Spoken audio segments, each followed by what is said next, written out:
Hello and welcome back to episode 6 of FTB Evolution. In this episode, I reckon it's time for a base upgrade. Real quick, a couple things that I've done between episodes.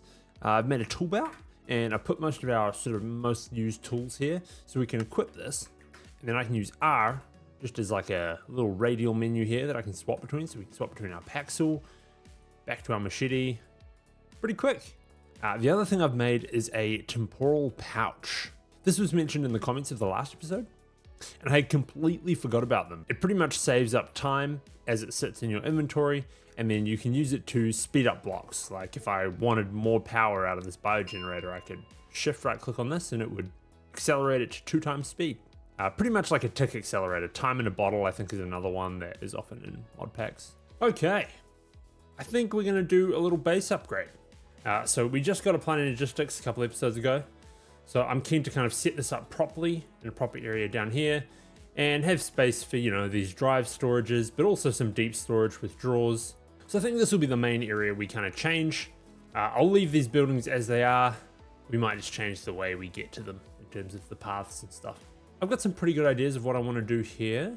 So I'm thinking we want to keep this as our main area, but we're going to shift it down into the ground a little bit. This might mean that it can line up with our tunnel and we can have sets of stairs coming out from both sides. At the front, I'm thinking we could build this up, have a bit more of a cliff, and then run a bit of a path that goes up and over and down on the other side. So we'll get that a bit of width, and we can probably sort of fill it in with grass. A little bit of a garden up there. Something that we can have some big trees growing out of. And this will give us a bit more space underneath, but it will of course be hidden behind the cliff. I'm thinking I'm going to solidify a few of these paths that we already have, maybe make it a bit thicker, and we're also going to start edging it with these diorite bricks, just to make them stand out a bit more. So yeah, that's a rough idea. Figure we'll just get into it, see how we go. I'm not locked into any of these ideas, so if it looks weird or doesn't work as we're making it, we can just pivot, do something else. First things first, I think I'm gonna move this stuff out of the way.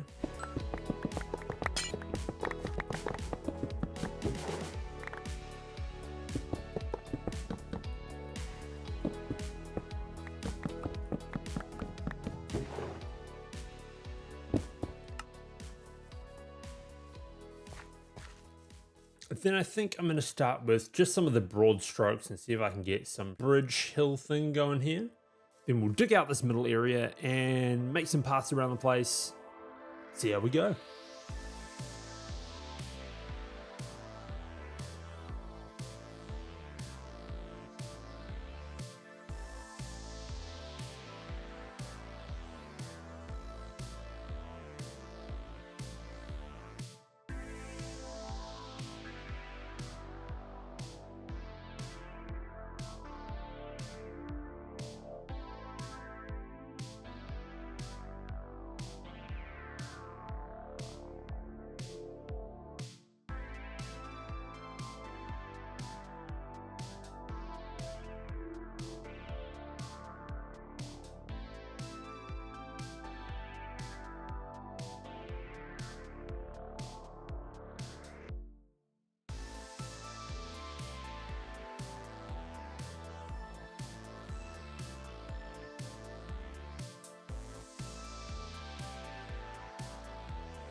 So you can see we're starting to get some of the main sort of sections in the base here.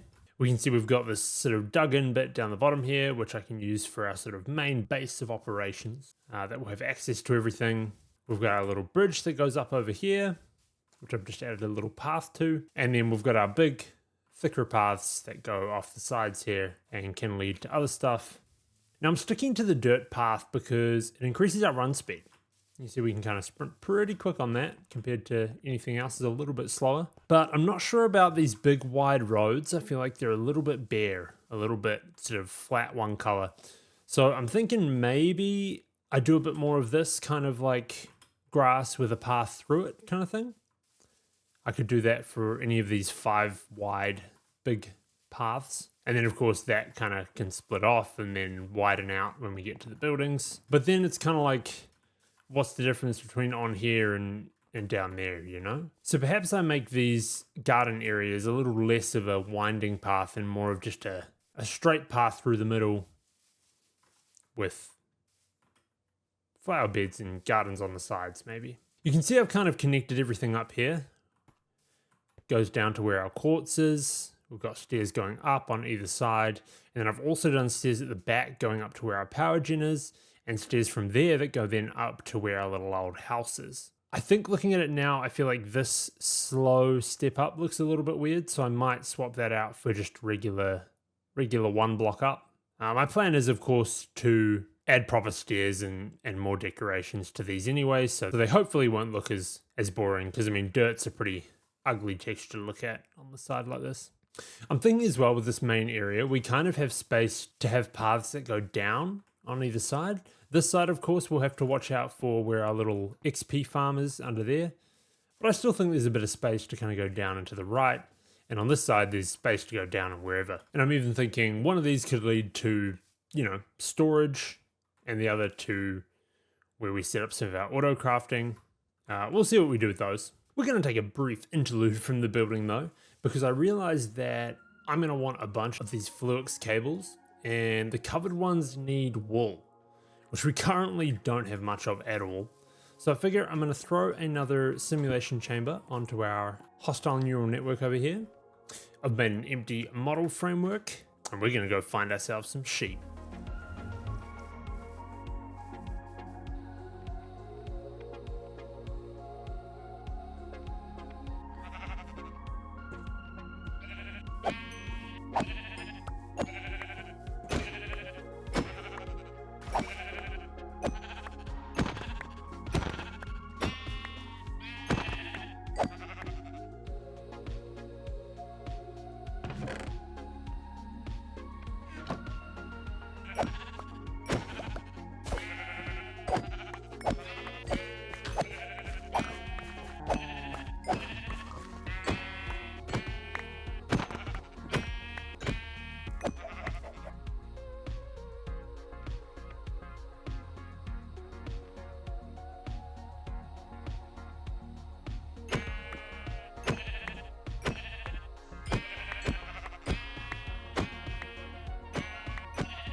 Sweet. So now we can throw our superior sheep data model into the simulation chamber.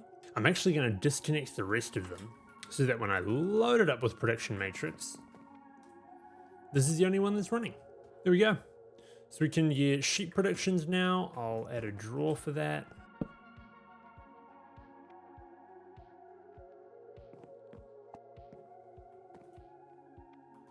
And there we go. It's pulling out the sheep predictions. And these sheep predictions can turn into 32 wool each. So you can see we're just absolutely rolling in the wool already, which is great because it means I can make some of these smart cables. Now I'm finding that I'm having some weird power issues here. And I think it's with the entangled block. I think it doesn't quite like the setup with pulling energy out of it. Maybe it's just because we don't have a controller on there to store a little bit of power. Either way, I'd like to move some of this infrastructure down into the middle of the base here. I've made a few of these controllers, and I'm thinking I'm going to do it underground here, and we can do like a glass roof over it so we can see what's going on.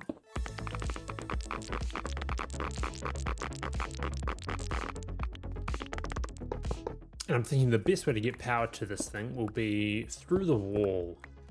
And I can dig through here to actually where our quartz is. This is kind of just temporary anyway.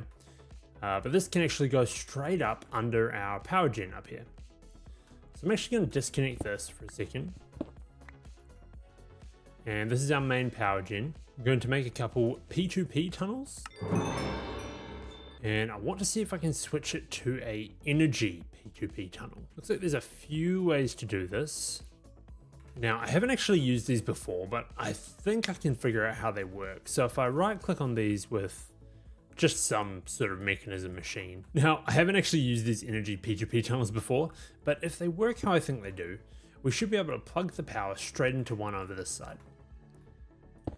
We'll cable out from there. And now if I have a clear memory card,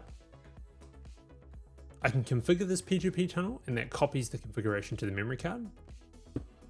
I'll run the cables all the way along here to where our controller is. I'll leave space here for our energy acceptor. So of course this isn't transferring anything. This is just a regular ME cable. But if I place our P2P tunnel here and we load the configuration from the memory card onto our energy P2P tunnel, once this cable is online, that should be transferring power. So I'll throw another little cable up here, just so that it does get power once we start this thing. And then I should be able to use our classic entangled block with the universal cable pulling out.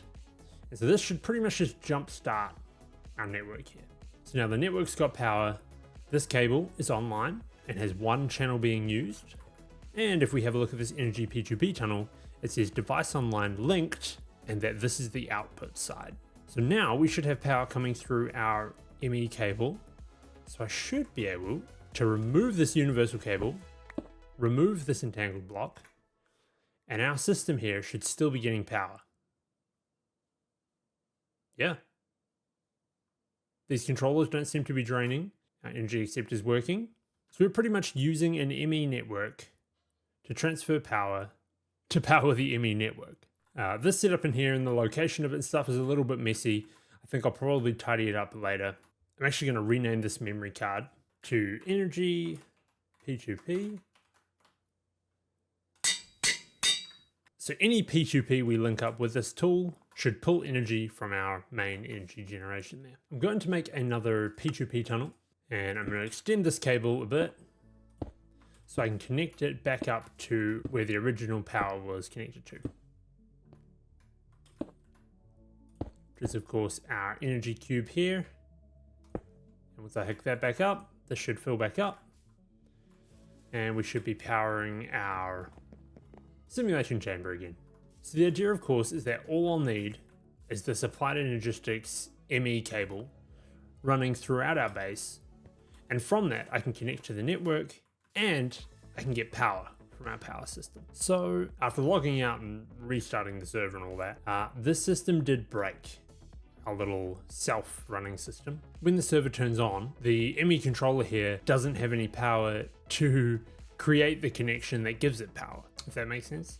So the way I have fixed it for the moment is I've added one of these crystal resonance generators. Now these are pretty cheap for what we have, just some copper charged status quartz flux, you know. And this is pretty much just a small infinite amount of power that we can charge our system with. It only generates 40 FE per tick, and we're currently using much more than that. But what it does mean is that it can be used just to jumpstart the connection to get more power. But the thing with the crystal resonance generators is that you can only have one per network. So I can't just like pile a bunch of these onto the same network. As soon as you have multiple, one of them will go offline. So I've just got this attached to the smart cable, so the system gets powered even if the server stops and starts again. The downside to this, however, is not quite as clean in terms of having ME cable running all over the base and we can pull power from it whenever we want, because this is on a separate network to the rest of our system. But it's not too big of a deal. I do have some ideas of ways that we can fix this, pretty much just having an energy acceptor coming straight from our generators rather than going through the smart cable.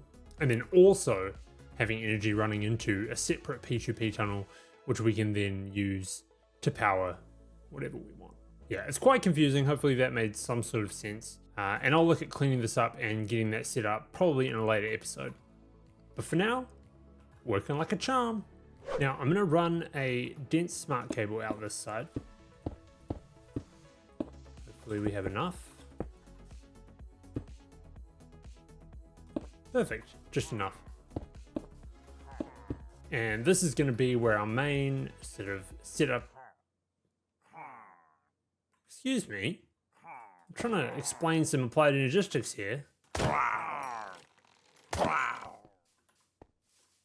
Only two of you? Where was I? This will be our main sort of hub where we can access our stuff, and I'm thinking of having a few displays around here, sort of outlining how much of certain resources we have. So this is where I'll plug in our crafting terminal, and for now this is also where I'm going to attach the ME drives, just so that we can keep access to our system. Alright, so after that little infrastructure break, I think it's time to get back to actually building this base and making it look nice. I think I'm going to straighten these walls out. Now these two little side bits can be gardens, and I think they will look best if they are 3 wide. Diorite bricks there can follow along, and I think I'll do the same on this side.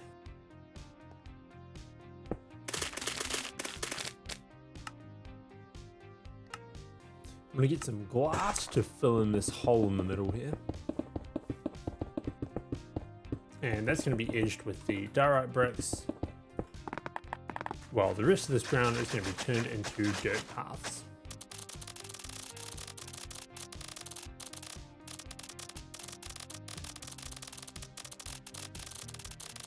And I made the ground dirt path for now, but I'm not convinced that that'll stay.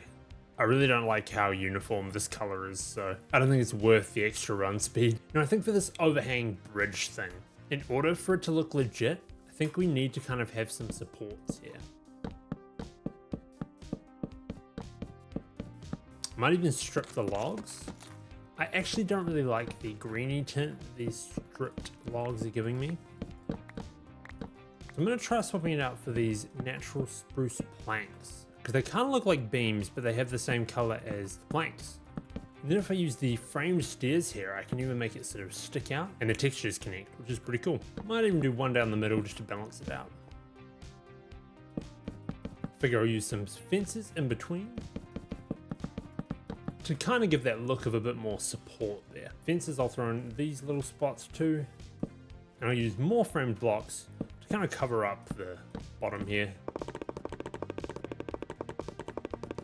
On these walls, I know it's kind of introducing a whole new block palette here, but I'm thinking I might use this chiseled deep slate. It's a little bit repetitive, but I'm thinking that we're going to have most of it covered anyway, so I don't think it'll matter too much. This looks like as good a place as any to set back up our little to-do board.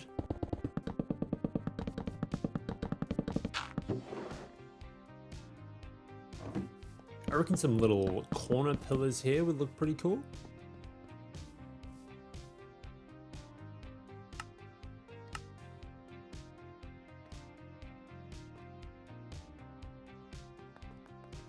In terms of lighting, I'm keen to keep using these flickering sun leaves. Maybe we can kind of hang them down here.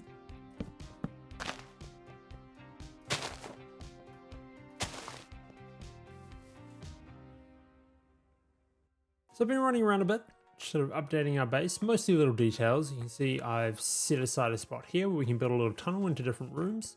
There's a similar one over this side, kind of matching.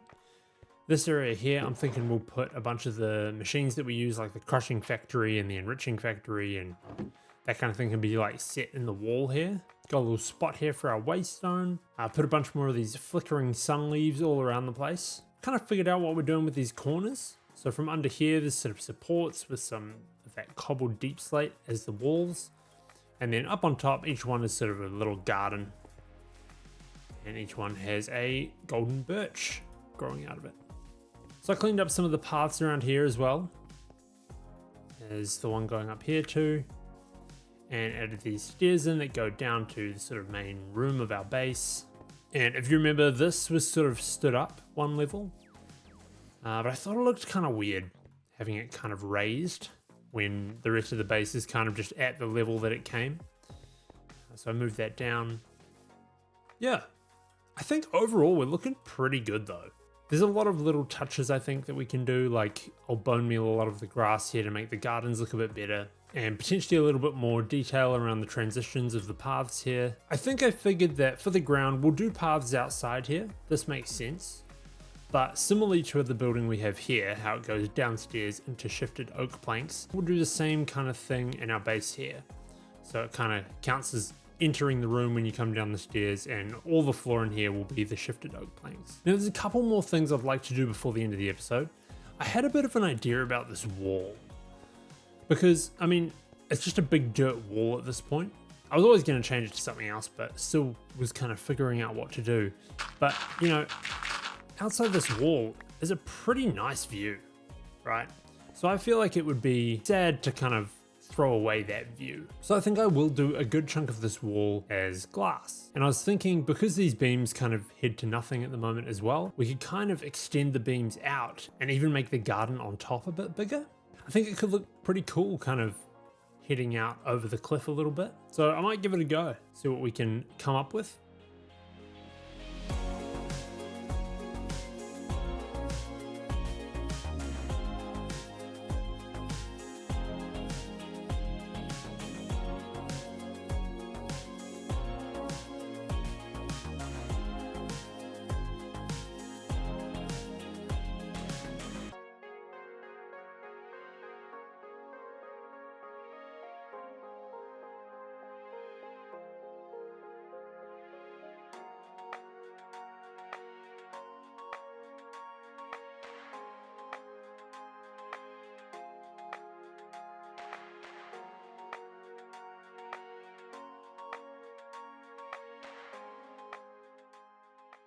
And with that, I think that pretty much concludes our base upgrade.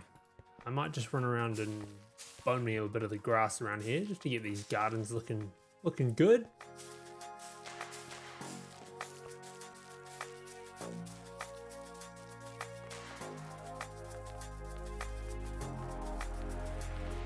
There we go. I reckon we're looking pretty good. I'm really happy with how it turned out actually. These gardens look great with all the little flowers and lights, and we've got a good amount of different sort of levels to the base, which I think is cool. It's not just one big floor.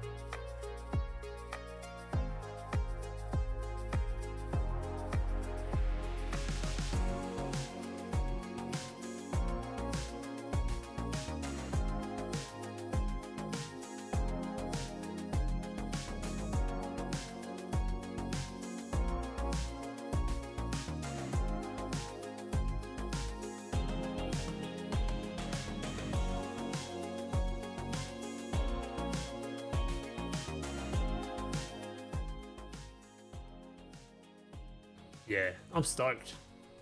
It's taken me a while though.